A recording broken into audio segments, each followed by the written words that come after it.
एक समय की बात है, एक गांव में हरिलाल नाम का एक बहुत ही चतुर व्यक्ति रहते थे। खेती किसानी करके वह अपना जीवन निर्वाह करते थे।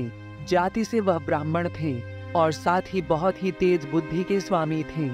पूरा गांव उनकी चतुराई और चालाकी की प्रशंसा करते थे।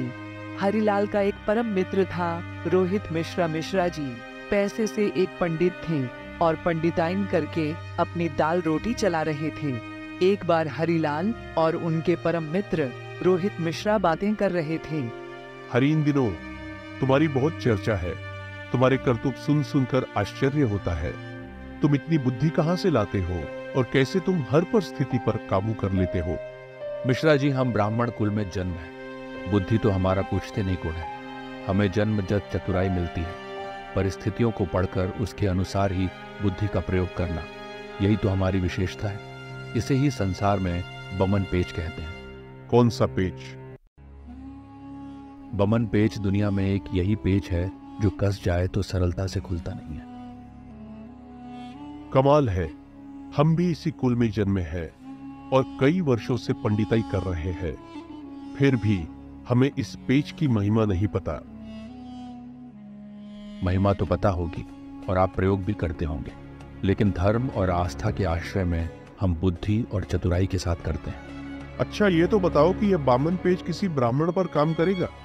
पेच तो मिश्रा जी हर जगह काम करता है, बस कसने वाला चाहिए। तो भाई तुम मुझे भी दिखाओ कि ये किस तरह का पेच है मुझ पर भी। अपनी ये विद्या चला के तो देखो हरि। रहने दो मिश्रा जी, आपस में चतुराई नहीं दिखाई जाती, इससे भाई भाई में विभाग आ सकता। अरे कुछ नहीं होगा, हम दोनों मित्र हैं। हमारे बीच मनमुटाव कभी हो ही नहीं सकता।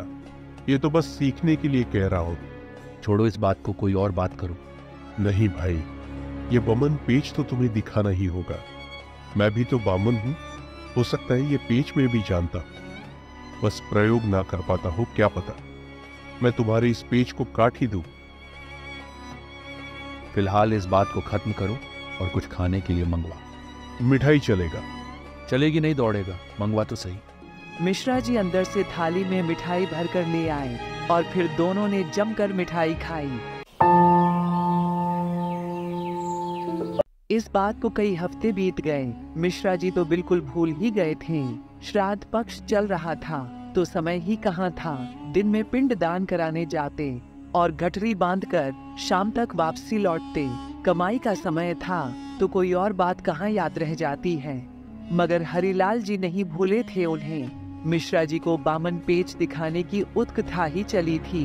उन्हें मिश्रा जी को दिखाना था कि वह कैसे बुद्धि और अभिनय का प्रयोग करके अपना काम सफल कर लेते हैं। और एक दिन वह मिश्रा जी से मिलने के लिए शाम में निकल पड़े। उन्हें देखते ही मिश्रा जी चहक पड़े। अरे आओ हरिलाल, बड़े दिनों बाद दर्शन हो रहे हैं। आपका तो धन वर्षा पक्ष में समय ही नहीं लगता। मैं भी इन दिनों में एक जरूरी काम में फंसा पड़ा था। मेरा भी फुर्सत नहीं है। अब से सहायता की आशा लेकर आया हूं। अरे आओ ना, बैठो तो सही। बैठूंगा नहीं, समय नहीं है। एक कार्य सौंप कर जा रहा हूं। मेरे पास हफ्ते भर जरा भी समय ना रहेगा। आप तो कल से ही फुर्सत में आ जाएंगे, तो आशा है कि अब मेरा एक काम करके रखेंगे। अरे भाई आदेश तो करो। ऐसा है मिश्रा जी, इन दिन मैं एक विशेष पूजा कर रहा हूं और मुझे 1000 मिट्टी के सिक्कों की आवश्यकता है। आपके पड़ोस में कुमार भी है। अब की बात को कोई टालेगा नहीं। 500 सिक्के तो मुझे हर हाल में अगले हफ्ते ही चाहिए, बाकी 500 अगले 15 दिनों में। अरे भाई, ये भी कोई काम हुआ? इसके लिए इतने व्याकुल हो रहे हो? तुम्हारा काम समझो हो ही गया। कल श्राद्ध पक्ष का आखिरी दिन है तो फिर निठल्ला ही हो जाऊंगा। फिर मैं चलता हूँ। आपको कष्ट दे रहा हूँ, पर क्या करूँ, किसी और पर भरोसा भी तो नहीं कर सकता। इसमें कष्ट कैसा? मित्र ही तो मित्र के काम आता है। अच्छा, मैं चलता हूँ। इतना कहकर हरिलाल वहां से चलते बने। फिर कुछ दिन ऐसे ही बीत जाते हैं। फिर एक हफ्ते बाद उनके साथ साहूकार भी हरिलाल के साथ मिश्रा जी के घर जाते हैं। अरे मिश्रा जी घर पर है। अरे हरि, अंदर आओ भाई, बाहर क्यों खड़े हो? समय की कमी है मिश्रा जी। मैंने जो बताया था वो मेरा काम हुआ कि नहीं? हो गया, अभी लाता हूं। मिश्रा जी जब अंदर गए और अंदर से एक मखमल की थैली लाई। ये लो पूरे 500 है, बाकी 500 जब कहूँ तब दे दूंगा। ठीक है, पर जल्दी करना, जल्द ही आवश्यकता होगी। अरे कहा ना, जब चाहे तब। धन्यवाद, आओ भाई, फिर चलते हैं। और फिर वह दोनों वहां से चल पड़े। रास्ते में साहू ने इस बारे में पूछा। अरे कुछ नहीं, मिश्रा जी ने 1000 उधार लिए थे, जरूरी काम था, मेरे पास थे तो मैंने उधार दे दी। आज तुम्हारे सामने 1000 दी, बाकी फिर दे देंगे। और इस तरह 15 दिन बीत गए। इस बीच बरसात हो गई। एक दिन राह चलते मिश्रा जी को हरिलाल चौपाल पर लोगों के साथ गप्पे लड़ाते हुए दिखाई दिए। हरि भाई, कहाँ रहते हो भाले मानस? कभी तो दर्शन दिया करो। मिश्रा जी बताया तो था कि व्यस्त हूँ, आज काल में आने ही वाला था। वो 500 लेने सोचा था, व्यवस्था हो गई होगी। व्यवस्था तो हो गई थी, पर बरसात ने सब गुड़गबर कर दिया। सब भीग गए, अब 2-4 दिन और लगेंगे। मिश्रा जी मुझे तो बहुत आवश्यकता है। अरे तो 4 दिन ठहरो, मरे जा रहे हो नहीं? ठीक है, 4 दिन और सही। मिश्रा जी चले गए। हरिलाल वहां पर चुपचाप बैठ गए। चौपाल में बैठे हुए एक बुजुर्ग ने पूछा, क्या बात है हरिलाल, कुछ समस्या है क्या? काका, पैसे का लेन देन कभी मित्रता में ना करे।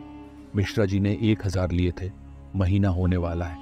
500 तो साहू के सामने दे दिए थे, बाकी देने का नाम ही नहीं ले रहे, टाल मटोल करते रहते हैं। अभी भी तुम सबके सामने कहकर गए हैं 4 दिन में दे दूंगा।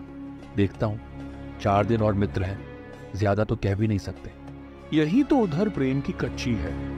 मित्र को दो तो मित्रता काटे, भाई को दो तो रिश्ता काटे। अब क्या करें, लोगों की सहायता करना भी तो धर्म है ना। इतना कहकर हरि चौपाल से उठकर चले गए। पीछे लोगों में कई तरह की बातें हुई। कोई मिश्रा जी के बारे में कहता, उन्हें ऐसा नहीं करना चाहिए था, ये तो मित्रता का नाजायज लाभ है। अरे हरिलाल, कौन सा कम है, कैसे कमा कर ला कर दिए होंगे, यही तो ठगी का पैसा है, ऐसे ही लूटेगा। चोरी का माल चोरी में ही जाता है।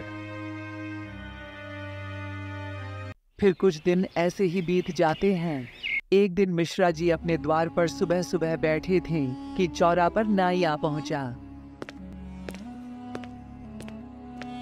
पांव लागू पंडित जी, चौपाल पर पंचायत है, आपको बुलाया है। पंचायत कैसी? पंचायत किस बात की? पंचायत जाकर देखिएगा, सब आंखें खुल जाएंगे। नाई इतना कहकर वहां से चले गए। मिश्रा जी असमंजस में रह गए। धोती कुर्ता पहनकर चौपाल की ओर चल पड़े। वहां पहुंचे तो सारा गांव वहां पर उपस्थित था। हरिलाल भी बैठे थे और 5 परमेश्वर भी बैठे थे। मिश्रा जी, ये क्या मिश्रा जी, मित्रता में ऐसा करना आपको शोभा नहीं देता। आप तो गांव के गणमान्य व्यक्ति हैं, आप भी ऐसा करोगे तो बाकी सब पर क्या असर पड़ेगा? क्या हुआ, हमको कुछ समझ में नहीं आ रहा है। हरि ने आप पर आरोप लगाया है कि आप उनके 1000 के लेन देन है, जिन्हें देने पर आप टल मटोल कर रहे हैं। गवाह भी यही है। साहूकाल कहते हैं कि आपने अपने हाथों से उनके सामने हरिलाल को 500 दिए थे और शेष 500 के लिए बाद में कहा था। मगर हरि, ये सब क्या है? भाई अब क्या करूं मिश्रा जी, मित्रता के नाते तकाजा ज्यादा नहीं कर सकता था। आप थे कि रोज पे कर रहे थे। पर वे तो मिट्टी के हजारों सिक्कों की बात हुई थी। मिट्टी के क्या कह रहे हो? मिट्टी के सिक्के क्या होता है, और होते भी है तो उनका क्या करूंगा, और क्या करेंगे। आप देखो, सब देखो, अब मिश्रा जी क्या नया गुल खिला रहे हैं। मिश्रा जी, हफ्ते भर पहले इसी चौपाल पर हम 10 लोगों के सामने अपने हरिलाल को 4 दिन में 500 देने की बात कही थी, और इतने लोग झूठे तो नहीं हैं। मिश्रा जी, यह अधर्म मत कीजिए। आप पूजा पाठ करने वाले स्वास्थिक और धार्मिक ब्राह्मण हैं। पंचायत आपको आदेश देती है कि आज शाम तक हरिलाल के पैसे चुका दीजिए, नहीं तो आप आर्थिक दंड पाएंगे। पंचायत का फैसला सर्वमान्य होता है। उन्होंने 15 मिनट की मोहलत मांगी।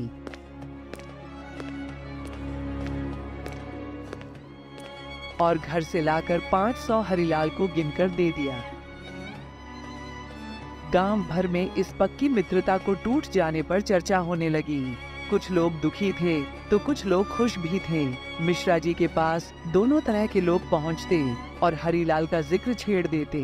मिश्रा जी गोनू जाको, एहसान फरोमस, लुटेरा आदि कितने ही विशेषण से नवाज थे कि एक दिन फिर से पंचायत हुई। मिश्रा जी को फिर से बुलाया गया। तब हरि ने सारी बात पंचों को बताई। पंच परमेश्वर, मेरे परम मित्र मिश्रा जी को एक दिन जिज्ञासा हुई थी कि यह बमन पेच क्या होता है और कैसे इसका प्रयोग मैं करता हूँ। ये सच है कि मैंने इनसे मिट्टी के 1000 सिक्कों की मांग की थी। साहूकाल के सामने उन्होंने वही 500 मिट्टी के सिक्के मुझे लौट आए थे। इस प्रकार मैं इन्हें बमन पेच का प्रयोग करके दिखा रहा था। मैंने कहा भी था कि इससे हमारी मित्रता खतरे में पड़ जाएगी, और हुआ भी वही। अब मैं पंचायत के सामने ही अपने मित्र से क्षमा मांगता हूँ और इनके 500 वापस करता हूँ, और यदि मिश्रा जी मुझे कोई और दंड देना चाहते हैं तो मैं उसे भी स्वीकार करता हूँ।